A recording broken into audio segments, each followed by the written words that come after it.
Welcome back to another episode of My Kitchen with Jake. I'm your host, Chef Jake Osborne, and we're here in the agricultural kitchen space. This is my little home, and it is the beginning of fall. So with the beginning of fall comes apples and pumpkins.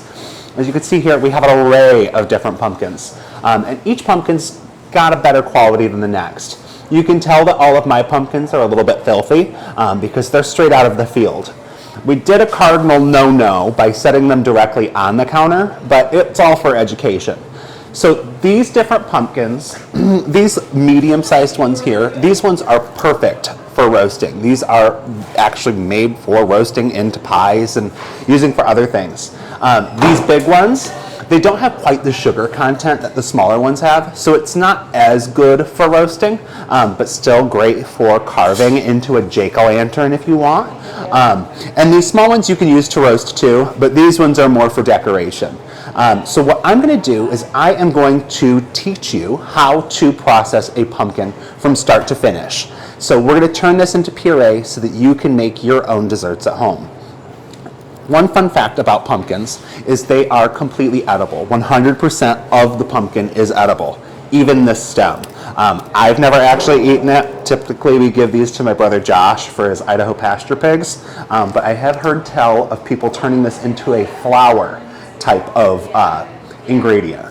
All of the skin is edible, the flesh is edible, and so are the seeds. As you can tell, my pumpkins are filthy because I literally picked them up out of a field today. I did get them from a reputable supplier. Reputable being, I put my little money on the side of the road in a box and got to pick my pumpkins, just like you guys do when you go to the orchards or the pumpkin patch. I've picked these ones up every year down on Old US 12. I love them. But because they just came from the field and they are dirty, they pose a risk. In the field, you could have contaminants like E. coli or Listeria or Crypto. Each one is a foodborne illness that could cause serious illness. So to be sure, we're going to make sure that we wash them off. This is water with a little bit of diluted white vinegar in it. And then I just spent part of my week at the Michigan Department of Agriculture and Rural Development and the FDA Food Safety Seminar. And they handed out one of these awesome little melon brushes. So I'm going to use this on my pumpkin to be sure that I agitated the surface as much as possible. These are kind of cool because while we were at the FDA Food Seminar, they were talking about why they decided to put these out. And one of the conversations was about a farm in Indiana that grows cantaloupes. And those cantaloupes were spending time in the field growing, and when they were harvesting, they were getting people sick. So they found that there was a turkey farm next door that was blowing pathogens like Listeria across other fields and into their field. They also found salmonella and a bunch of other stuff. But it really puts it into real life, just how much that risk does exist and what it poses as a threat. So you can see that I'm really scrubbing into all of these crevices. I'm even getting some of the dirt out of it. Because we're going to roast it, you don't have to be super crazy about it. You're going to have the kill step to be sure that all of that bacteria has been killed. But I don't want dirt in my pumpkin pie, right? I'm not making a pumpkin pie. We're actually going to make a pumpkin bread. It's going to be amazing. It's a pumpkin spice bread, and we're going to cover it in apple cider caramel. Apples also have similar risks as pumpkins. I'm going to do 2 of these roasting pumpkins. As I said, this one doesn't have as high of a sugar content, so we're not going to use that pumpkin for roasting. You can technically, and I have used giant pumpkins like that in the past. When I lived down south, they have a variety called a candy roaster. That are almost natural to the area. They're kind of everywhere, and they're really sweet. So you can use those, but not these guys. Not that guy. He's not that fun.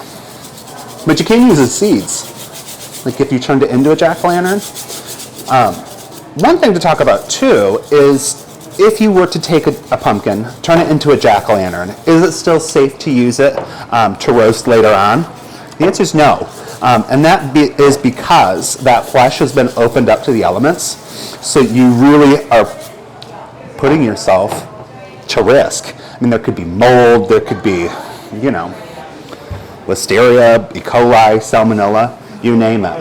I'm going to take these ones off the counter. I'm going to sanitize my counter space. I'm also going to pull my great big cleaning tray off and just set it over in the dish tank for now. We'll deal with that later. And then I'm going to move these pumpkins just to clear out my space. I love this great big behemoth one. I feel like it should be turned into a carriage. I'm going to move all of my little decor pumpkins too. We could roast some of these, but we're not gonna. Hey, good. I also have a can of pureed pumpkin. I want to talk about the risks of this too because it's very interesting. When you have pureed pumpkin like this, if you are to open up the can, you're really putting yourself at risk of physical contaminants. So if you have any metal shards that come off of that, most of us are pretty good at opening up a can at this point, or have a can opener that does pretty good at it. But always be sure to not buy a dented can or that you don't have any of those metal shards ending up in your pumpkin puree. I'm not going to use this today, but it's a good example. So now I'm going to use detergent and then sanitizer to clean my space before I cut my pumpkins up. So in a commercial kitchen, we use a green bucket and a red bucket. Our green bucket is detergent and our red bucket is sanitizer. So we're going to get that detergented up.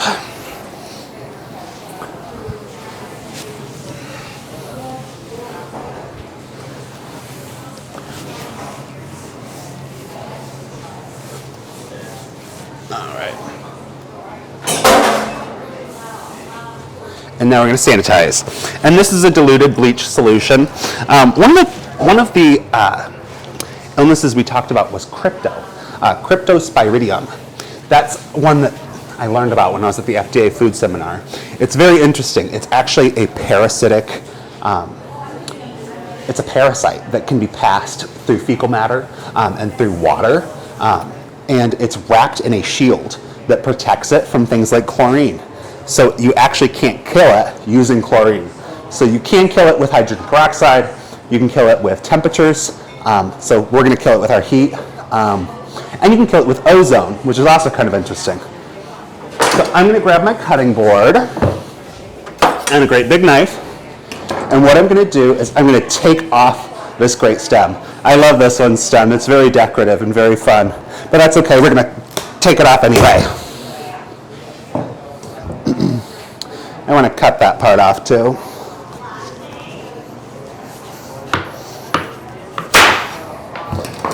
We're going to put this in our pig bucket. And then we're going to split it.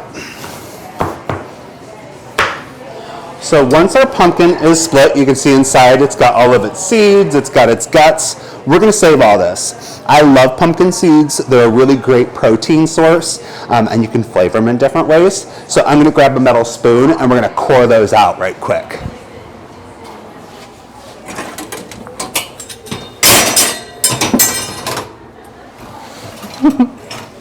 Just throwing things, you know, for fun. I'm also going to grab a small bowl. All right, now we're just going to scrape those out and directly into our bowl.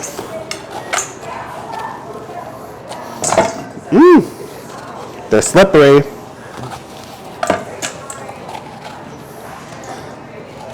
I love these pumpkins. These are going to be so good. So our next process, once we get this completely scraped out, if you want to save the seeds, is going to be to wash all of these guts off. I like to save the guts though, because my dog, Gypsy Louise, she loves pumpkin. Pumpkin's a really great source of vitamin A, and it's a good filler. So we put it in her dog food.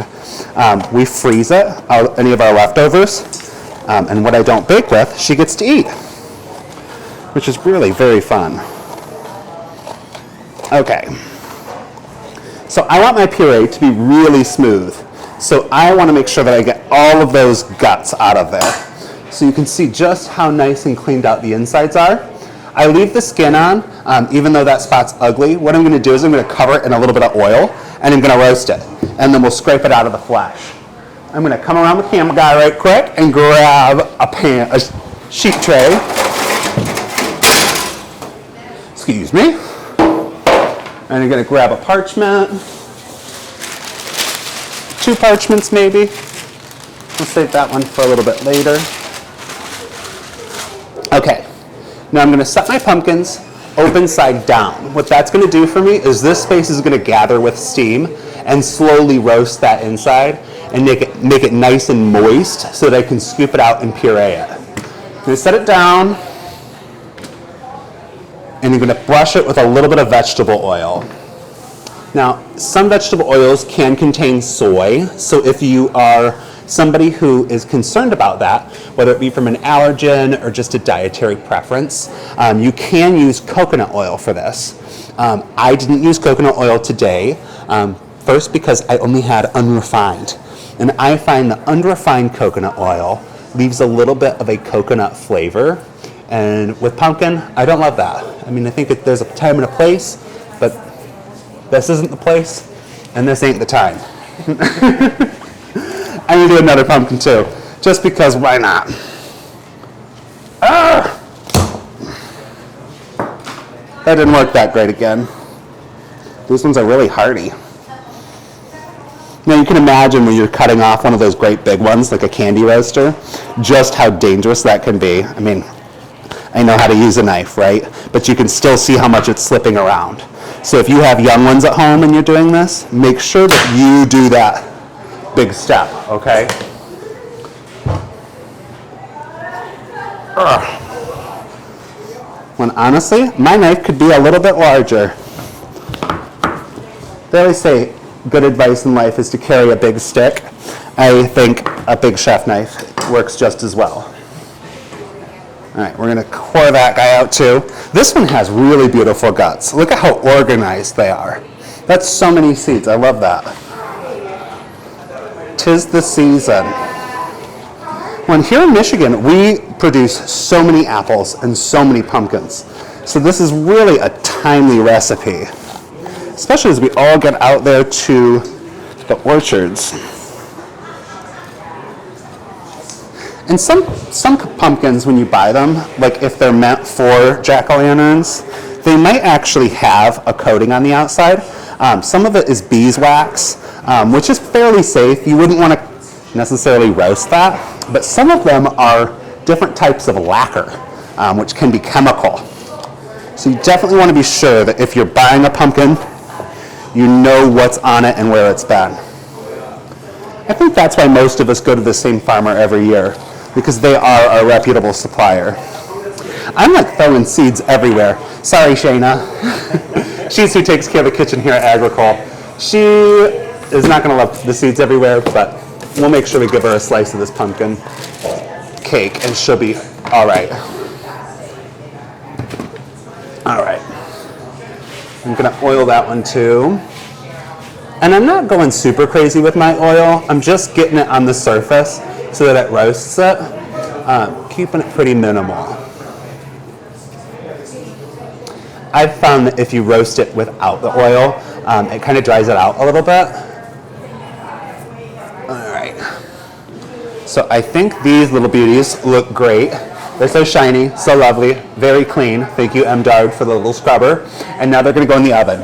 Typically, it takes about 30 to 40 minutes. Sometimes it can take up to an hour. I'm putting mine in at 400 degrees. I recommend you do the same. You can also do this in an open fire or in your fireplace if you like. If you're doing that, you don't necessarily have to go through this whole process. You can clean the outside and roast it in the fire, and then core it and clean it later. So I'm going to throw these in the oven. And you can see inside, we've got another set of them that we TV timed. And they are getting nice and roasted. So to test this, what I'm going to do is I'm going to take a little paring knife and I'm just going to test it to see if I can poke through. And it pokes through beautifully in all of the different spots. So I know that I'm going to put a few more holes in it just to let out some of that steam because I think we're there. Next, I'm going to set up my food processor and we are going to get this pureed, okay? I'm going to let these cool and then we'll see you guys back here in just a second when My Kitchen with Jake continues.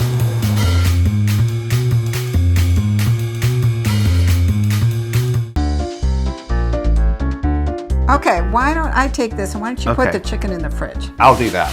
And chicken always goes, raw chicken always goes in the very bottom of your refrigerator. And why is that, Okay? Laura?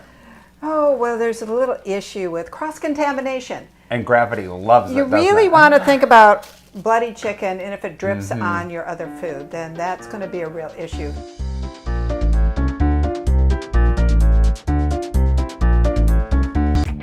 My Michigan TV is streaming everywhere on Apple TV, Roku, Fire TV, and more smart TV apps. My Michigan TV is on your phone too. Take us with you wherever you go. Just search for My Michigan TV on your favorite app store or visit mymitv.com. All Michigan, streaming everywhere. My Michigan TV.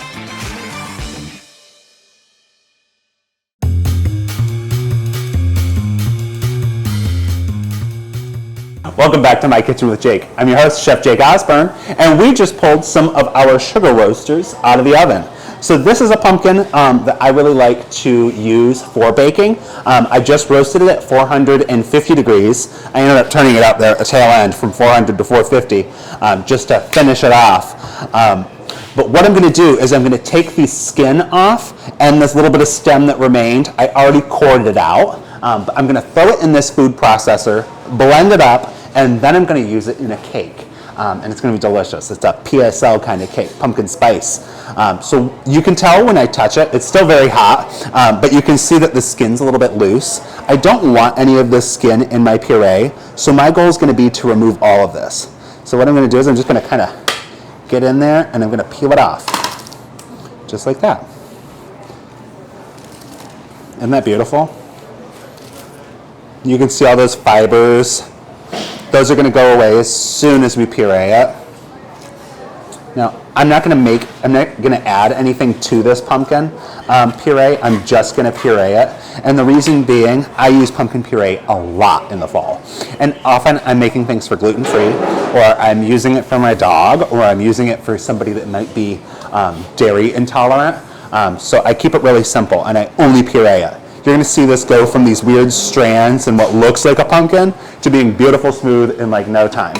So what I'm going to do is I'm just going to take this whole half of a pumpkin, who's quite warm, and I'm going to stick him right in there. Same with his sibling, who's very hot. Woo! All right, now I'm going to put my lid on, put my stopper in,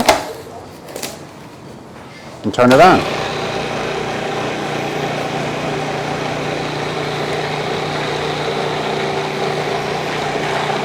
Might have to go for a minute or two here.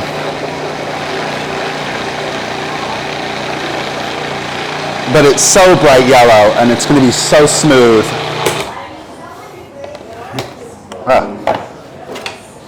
You can see in here where I pulled it up off the tray, you can see where it's caramelized. This part hasn't mixed up yet, but you can see just how high that sugar content is. Even just sitting on the sheet pan, it roasted right onto it in all these different spots.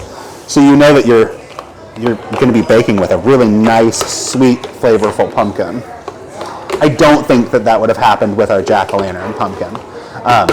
If there are other large pumpkins that may happen with, but that one's just not the one. We're going to keep it puree in. And now for our recipe today, we only need 1.5 cups of this. So with what I don't use, I'm going to package that up and I'm going to put it in the refrigerator for up to 5 days, or I'm going to freeze it for up to a year. And I like to put it into smaller increments so that I can use it for whatever. This pumpkin would make a really good soup too.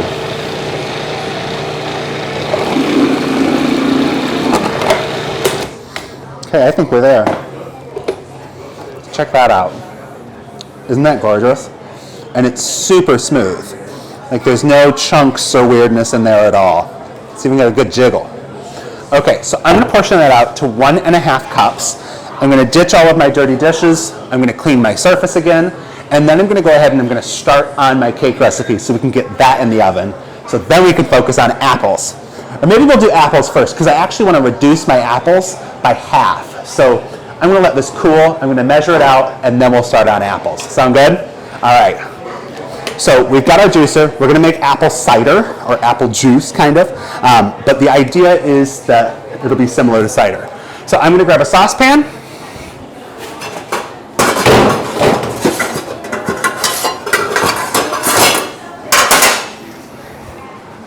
A measurer that'll do 4 cups. Right under my spigot.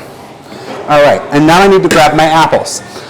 Typically, when you're making apple cider, you are going to use different types of apples in order to build out your flavor profile. So, we have these apples here. These apples have not yet been washed. We know that because they're still covered in stickers. So, before I can really put it into the machine, I'm going to have to wash it. The reason being, if I didn't wash this, and this is either a grounder or what they call a windfowl apple, it could have fallen on the ground and been contaminated with deer or cow feces or anything else that might be on the ground. I'm confident that these were picked out of the tree directly, but even then, we still have to be a little bit, we have to be careful, because it's possible that the person that picked this apple climbed up the ladder, and every rung that they stepped their shoe on, they put their hand on before they grabbed this apple. And if that's the case, this apple could be a whole ball of contamination. So what I'm going to do is I'm going to use my same bin, cleaned back out, that I used for pumpkins to wash it, for my apples. But before I do that, I'm going to remove all of my stickers. I'm also going to wash my 1 lemon. That's going to go into the caramel too.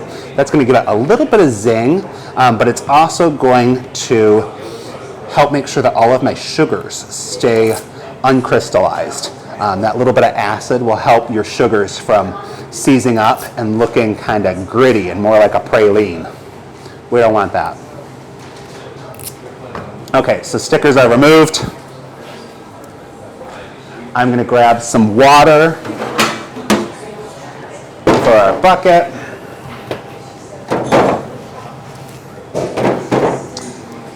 While I'm grabbing some water, you guys can check out all of the beautiful things on our tray. You can check out some of my mise en place and our little recipe, and I'll be right back.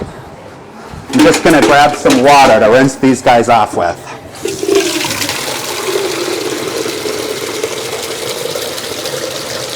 I got that cute little pan from Nordic Wares.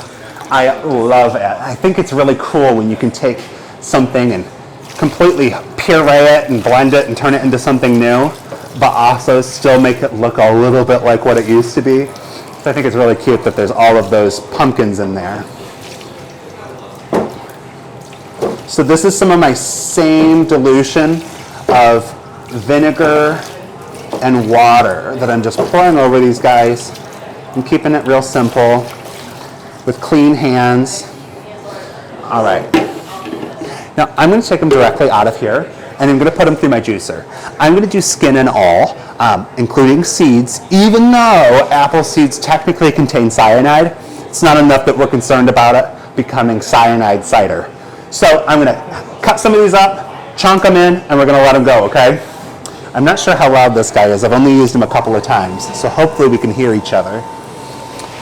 Okay, ready? Our sacrifice. Good luck, apple. Oh, look at the sweet nectar. Now these are Golden Delicious, and these red ones, those are Honey Crisps. Originally I wanted an apple cider fella who uses this space. You can see some of his equipment over here in the corner. I was hoping he could come on and join us, but he told me that this is a really good recipe for cider. So we've got the Golden Delicious and we've got the Honey Crisps. And I think that's going to be really nice to go in our caramel and pair with our pumpkin cake. I'm very excited about that.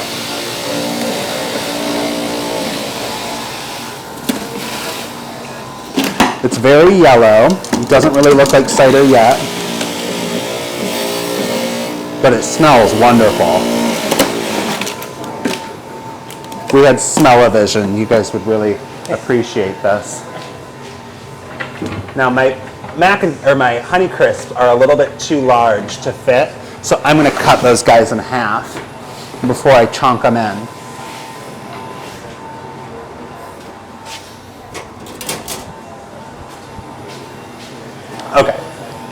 And I actually might do a quarter because they still won't fit quite in the hole.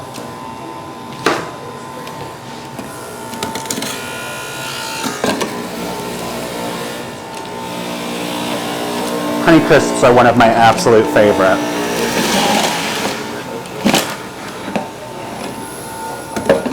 Oh, those smell good. The Golden Delicious smelled great, but oh, you can smell the honey. It's very yellow. Like, I feel like if I bought that as cider, I'd be like, ugh.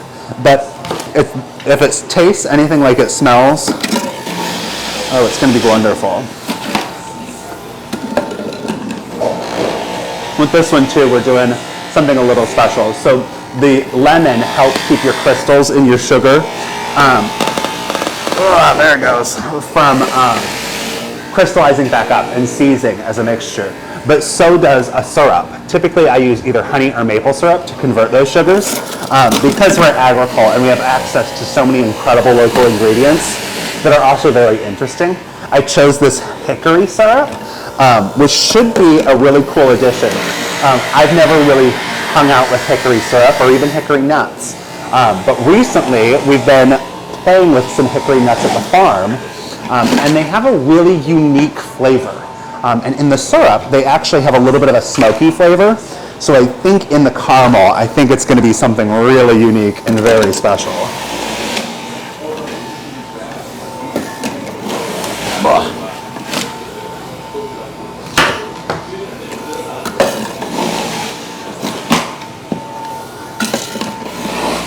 It's like just a little river flowing out of here. I love it. I also think I clocked my apples to be just about right for 4 cups. I ended up using, I think, was it 10 apples?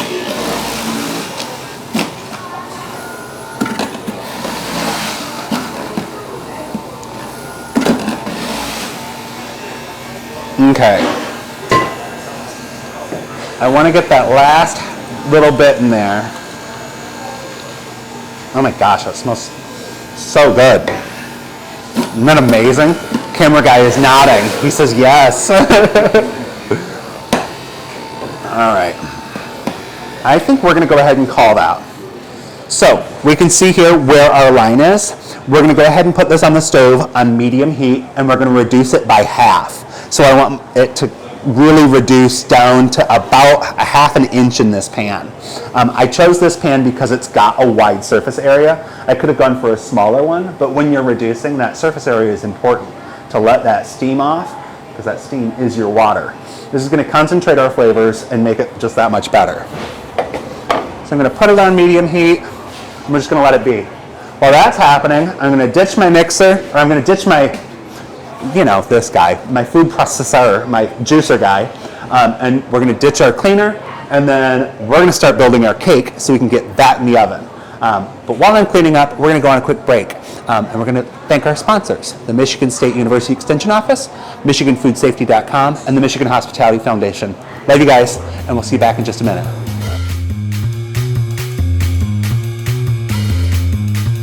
Football is back, and this season, My Michigan TV is bringing you the Lions pregame and postgame fan show. Every Sunday, we'll be live at the Detroit Sports Bar and Grill for pregame and postgame to discuss the top plays, latest news, upcoming matchups, and more. We want to hear from you. During the show, join us live via Zoom and give us your take. Just go to lions.mymytv.com or stop by our studio in downtown Detroit for a chance to appear live on air. The My Michigan TV Lions pregame and postgame fan show, where your comments come first. My Michigan TV is streaming everywhere on Apple TV, Roku, Fire TV, and more smart TV apps. My Michigan TV is on your phone too. Take us with you wherever you go. Just search for My Michigan TV on your favorite app store or visit mymitv.com. All Michigan, streaming everywhere. My Michigan TV.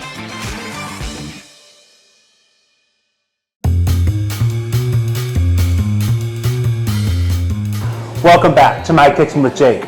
I'm your host, Chef Jake Osborne, and today we are making a pumpkin spice cake with an apple cider caramel drizzle. So Tuning in now, what we've got is we've got our pumpkin roasted. I've pureed our pumpkin. It is here. I actually have some more pumpkin in the oven because we're going pumpkin crazy. And on the stovetop, I have my apple cider that we just juiced, reducing by half. I'd say with where we're at, we're not very far. But you can see with this that I've got all of these little chunky bits. Those are the impurities. So before we actually make our caramel, we're going to strain this. But she still has some time. She's got to figure her life out. In the meantime, what we're going to work on is we're going to work on the cake. So we're going to start by mixing all of our wet ingredients and our dry ingredients together. I'm going to include sugar as my wet ingredient because it's going to help bring out the flavor in my pumpkin. So I'm going to transfer this pumpkin into the mixer bowl along with my other wet ingredients. So this is 1.5 cups of pumpkin puree, fresh, just picked up on the side of the road this morning. I'm going to get that in there. It's really going to bring out some beautiful color in our cake too, which I'm excited about. I have 1.5 cups of vegetable oil, 1.5 cups of sugar, 2 teaspoons of vanilla, and then I have 4 room temperature eggs. I have found that if I use cold eggs, what happens is the pumpkin seizes just a little bit, and I don't have as good of luck getting it homogeneous, which is where everything's mixed together adequately. So I'm going to crack my 4 eggs. I'm not sure if everybody knows this, but when we're cracking eggs in a kitchen space like this, there's a lot of risk for physical contaminant, which is going to be the eggshell, and there's risk for just contamination of everything else because of the egg. So when I do my eggs, what I like to do is I crack it on the side, and I crack it in there. You can see just from where I cracked it, there is a little wet spot on the counter. That's a contamination zone, right? So we have to be careful of that moving forward. But I do it individually to make sure that there's no impurities or anything funky with my egg. So this egg looks, like an egg. It looks perfectly fine. There's no blood spots, nothing weird. So I'm just going to do that one at a time and add them to it. Make sure that I don't have any eggshells, which so far I do not, which is good.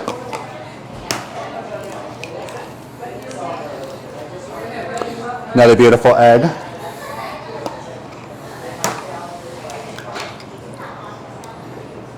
And our 4th and final beautiful egg. Okay, so these are all of our wet ingredients. Those have been added together. What I'm going to do is I'm going to mix them so that they are combined. And then I'm going to do the same with my dry ingredients.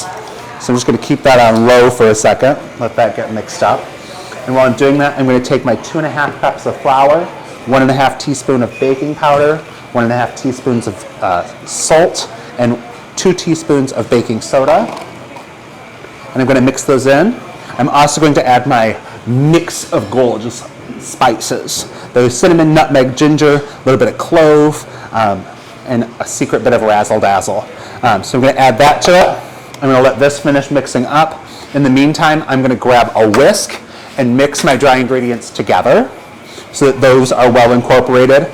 The baking soda and the baking powder are my leavening agents. That's going to be what adds air to my cake and gives it beautiful structure. So I really want to make sure that that's well incorporated. Otherwise, my cake might not look even and as perfect as I want it to be. So I've got that mixed up, looking good, looking great. I'm going to put this down, and now I'm going to add the two together. So I'm going to do this a little bit at a time in some stages. Now, I didn't lock my mixer. That's danger, danger, but I'm going to be doing it pretty quick, so I'm not too worried about it. And I got my hand right here. If it was bread, I'd be more worried, but it's just cake batter. And I really want to be sure that there's no chunks or anything super funky in here. Just want it to be really homogeneous and pretty. Otherwise, when you go to cut into it, you'll see the chunks of flour and the chunks of weird bits. And nobody wants that. I don't know if you guys can hear the child crying off in the distance, but that is how I would be if I found chunks in my cake. So I'm going to avoid that. All right, and I'm going to do one last addition of my dry ingredients. I'm going to lock at that time, for safety. And I'm going to get to mixing. Now with this final mix, we want to be really certain that everything is off the bottom. So I'm going to use my spatulator and I'm going to give it a stir here in just a second. Just make sure everything's off the sides and off the bottom.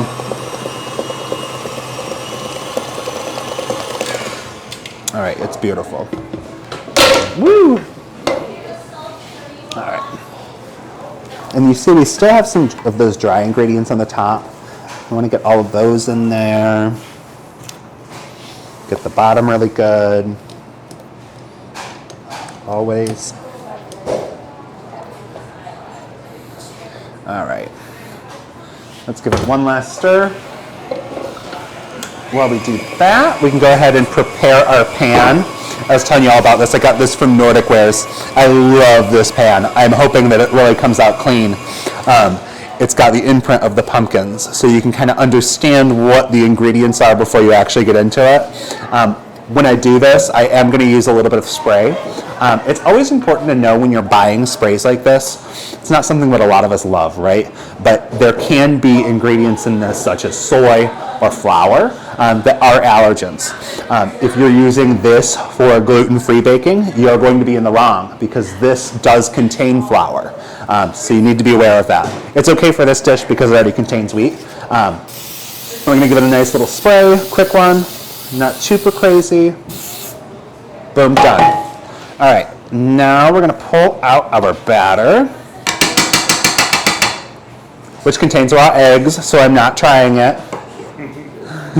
As much as I kind of wanna. All right, and now I'm gonna fill my pan about halfway full. I don't wanna overfill it because I don't want it to pour over the sides.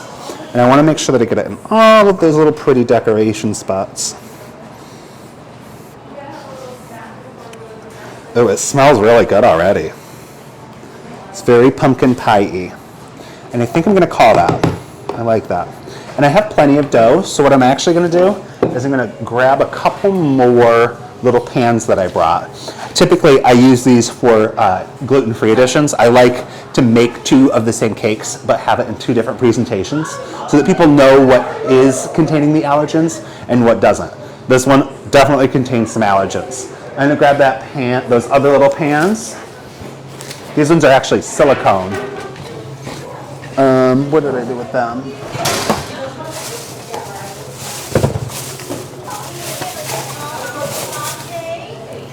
These ones are cute. They're brand new, so I'm going to run them through the dish pit right quick. But they are tops and bottoms of little pumpkins, so you can close them up and turn them into a whole pumpkin. I think for a presentation, it'll be really cute to have these little extra bunts. So I'm just going to put them through our 3-compartment right quick. Detergent, rinse, and sanitize. I really want to make sure that it gets sanitized. And what I'm going to do is I'm going to let this air dry before I fill it. So I'm going to put this one in the oven and we'll get this one going here in just a second. But we'll be back after this break. But before we leave, we have to thank our sponsors, Michigan State University Extension Office, MichiganFoodSafety.com, and the Michigan Hospitality Foundation. Thanks so much for sponsoring us, and we'll be right back.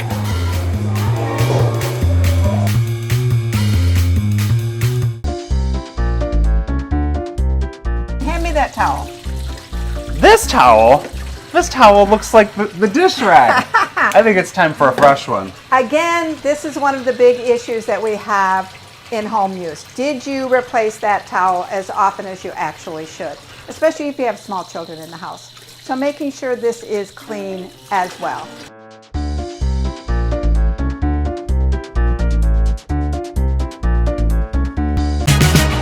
Hey, welcome to Michigan Fun, the show where we check out the state's top festivals and events. Join host Mike Sukent as he talks with guests from all across Michigan. How are you doing, Mike? How's everybody in Fair Festival land out there? Get the inside scoop on what's happening at festivals and events across the state. A lot of concerts and free family fun, you name it, and we have it. Your secret's safe with us. I thought mermaids were fictitious beings. We got everything at Pirate Festival. I mean, this is countdown. Countdown, only a couple of weeks away. You guys busy there in Grand Haven? Yeah, just a little bit. We're hoping the weather is holding. We've called Mother Nature. I don't know if I can do much, but Mother Nature and we have an understanding. I mean, people are coming to these events and these fairs and these festivals. They just want to have a good time. It is one of those events that is so much fun. That will be a lot of fun.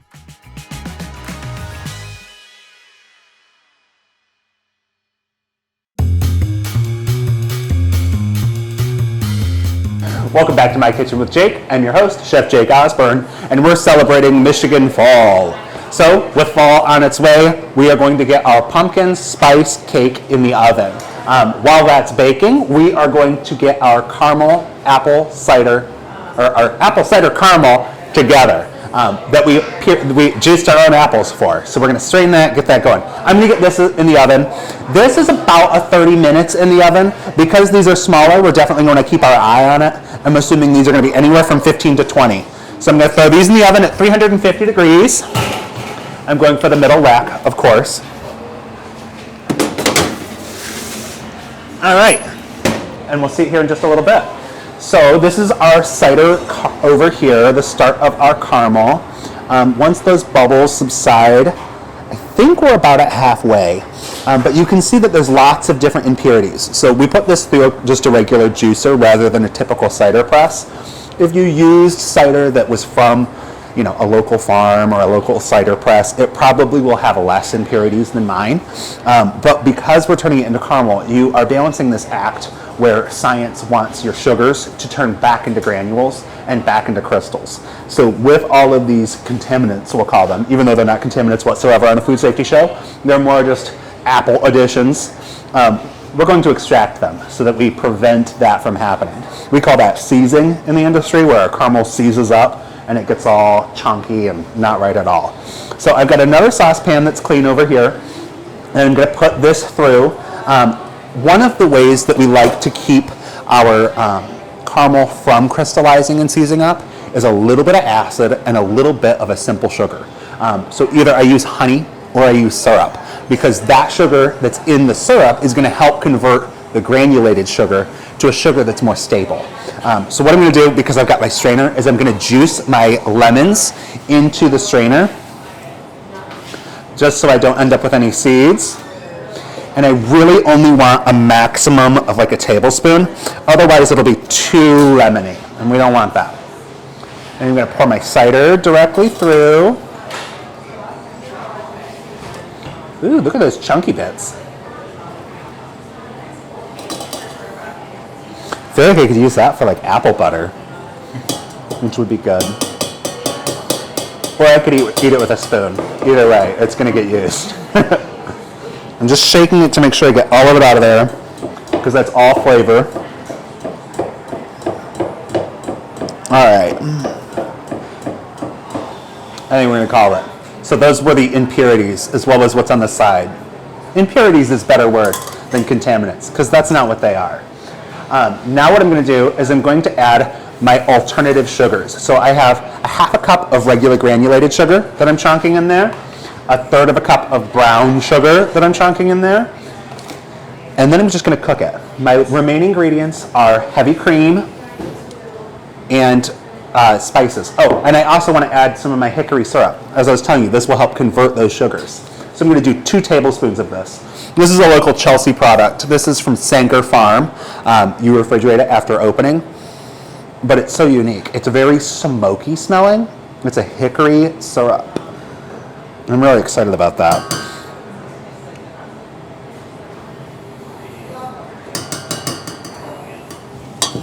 Ooh. Between the molasses and the brown sugar, the smokiness from the hickory, and like, I don't know if it's the lemon or the apples, it smells like a candle shop. It's really amazing. Okay, so I'm going to put this on the stove on low to medium heat. I want this to reach 230 degrees long term, but I need it to take a minute. And I need a nice spoon for this. This one. Okay, so we're going to get everybody broken up in there, and we're going to allow them some time to acclimate, get themselves sorted out, become one.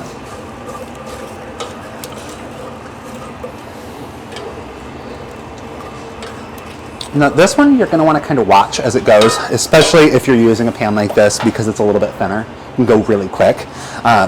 So I'm going to let you guys watch this. Don't let it get past a boil, and I'm going to grab a thermometer, okay? Don't let it boil over or nothing crazy.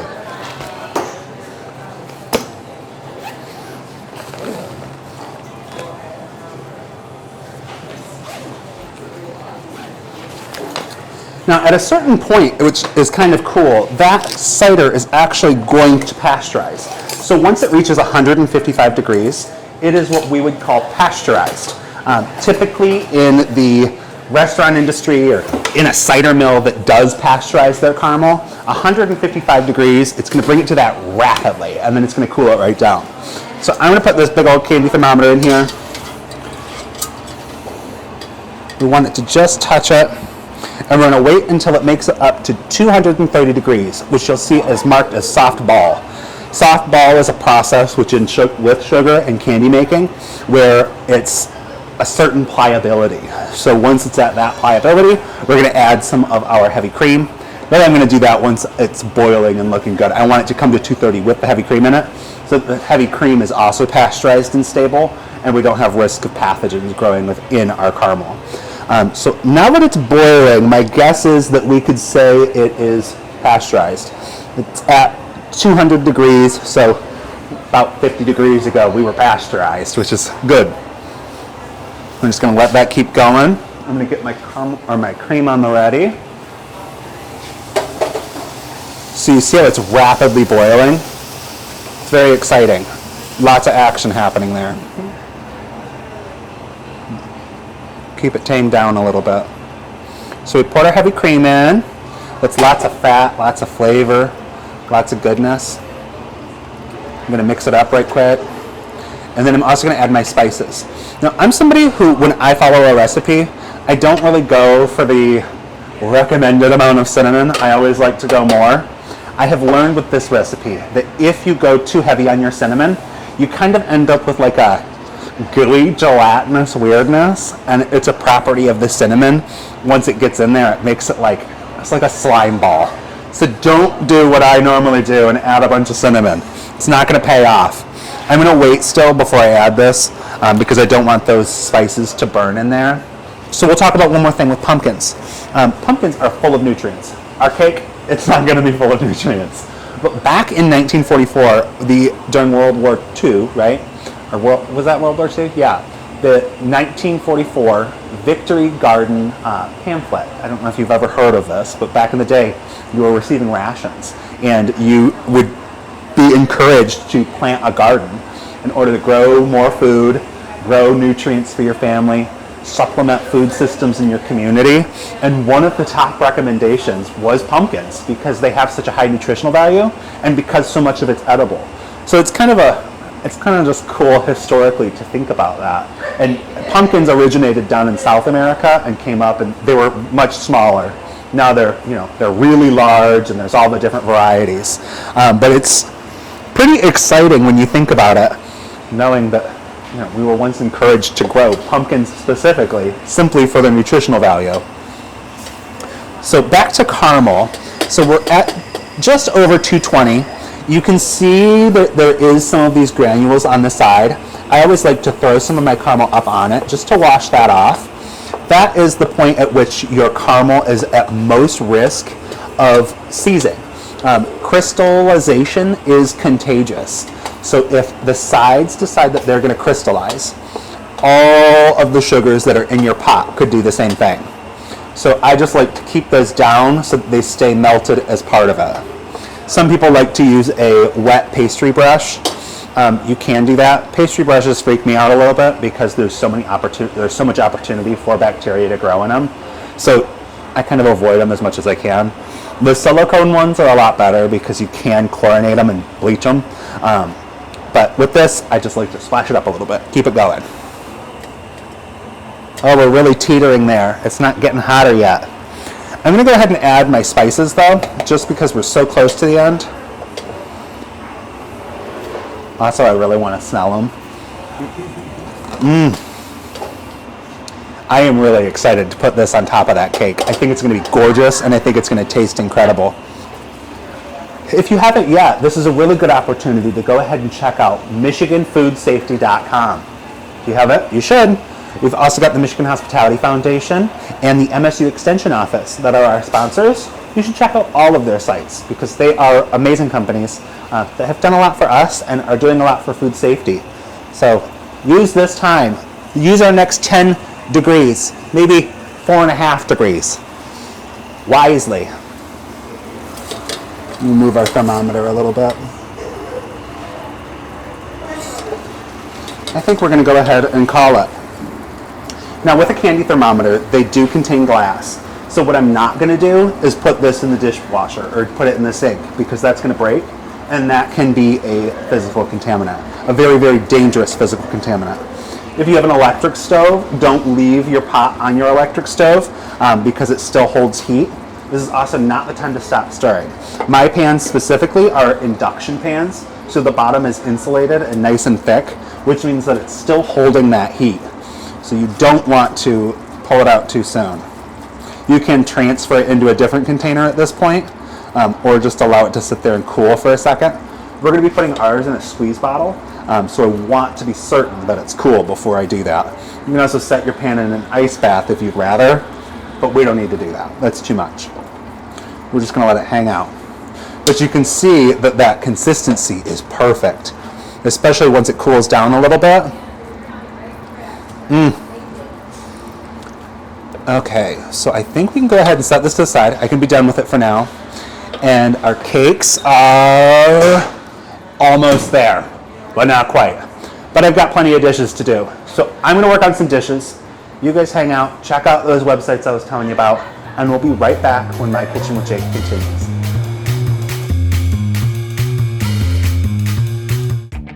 My Michigan TV is streaming everywhere on Apple TV, Roku, Fire TV, and more smart TV apps. My Michigan TV is on your phone too. Take us with you wherever you go. Just search for My Michigan TV on your favorite app store or visit mymitv.com. All Michigan, streaming everywhere. My Michigan TV.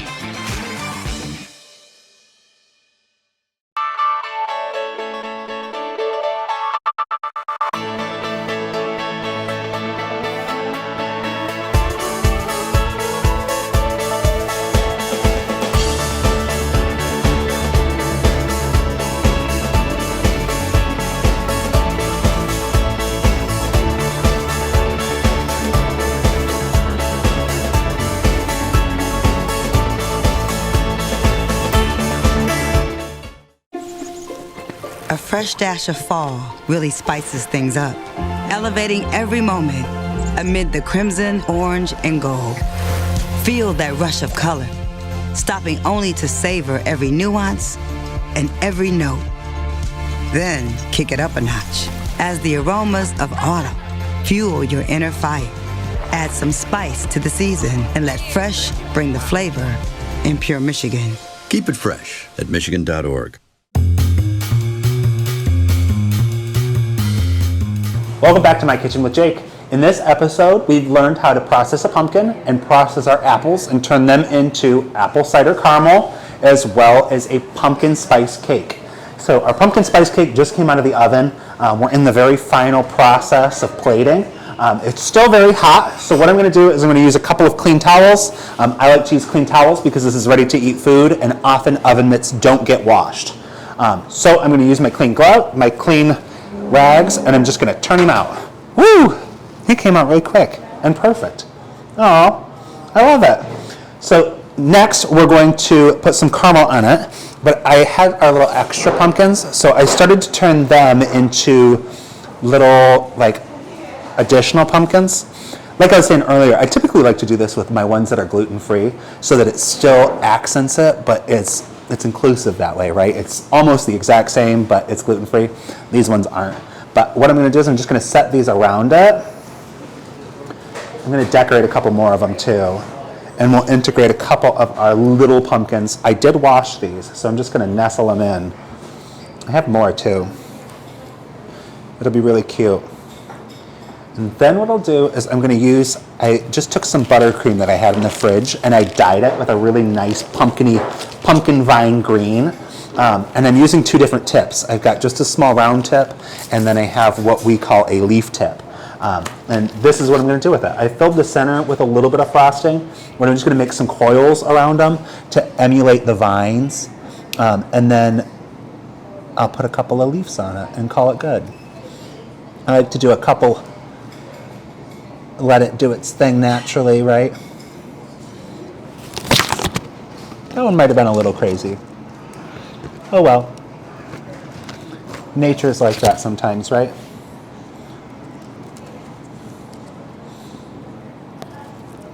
Cute. And now I'll do a couple of leaves. I don't know if many of you have ever used tips like this, but this one's kind of interesting. It's got a V cut into it, and the way that it works is when I squeeze it, if I hold it up and down like this, it'll create little bitty leaves. Just a bunch of those. So I'm just gonna pipe these right onto our pumpkins. Oop, that one got crazy. I like them nice and fat with a nice little pull on them. So we'll do a couple of those on here.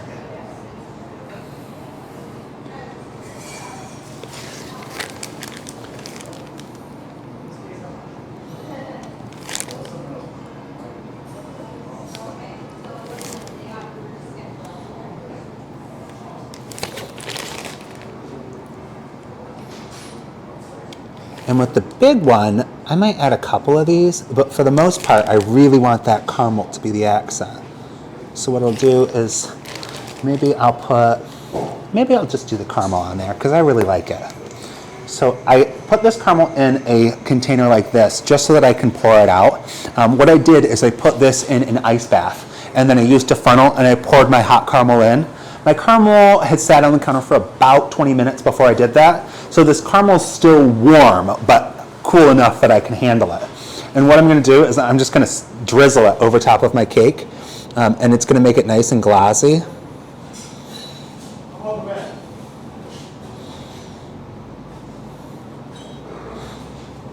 A little bit of accent to it.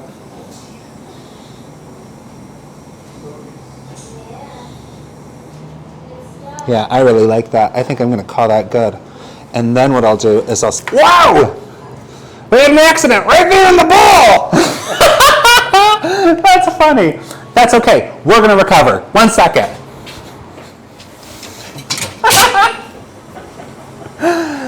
I kind of love it though. What we'll do is we'll just move it around and then we'll let it glaze over because it's still got some run to it.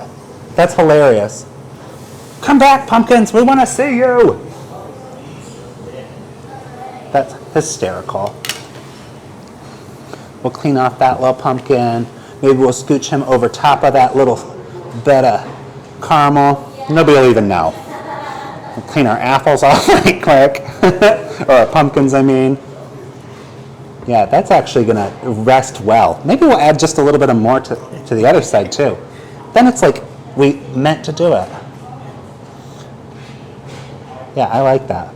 In there. And cute. Okay, so we've learned some things, right? We've learned that our bottle cannot be trusted. We've learned that you can process a pumpkin by roasting it, by pureeing it, and turning it into a lovely cake. We also learned that you can process your own apples, make cider, pasteurize it, and then turn it into a really awesome apple cider caramel. And we've learned a lot of food safety things along the way. So I'd like to thank our sponsors, MichiganFoodSafety.com, the Michigan Hospitality Foundation, Michigan State University Extension Office, Agricole Farm Stop, and MyTV for having us, for hosting us, and for making this all possible. And I'd like to thank you for watching. And I hope you get to try this at your next celebration. Thanks again for joining me, Jake, on My Kitchen with me, Jake. We'll see you later. Bye.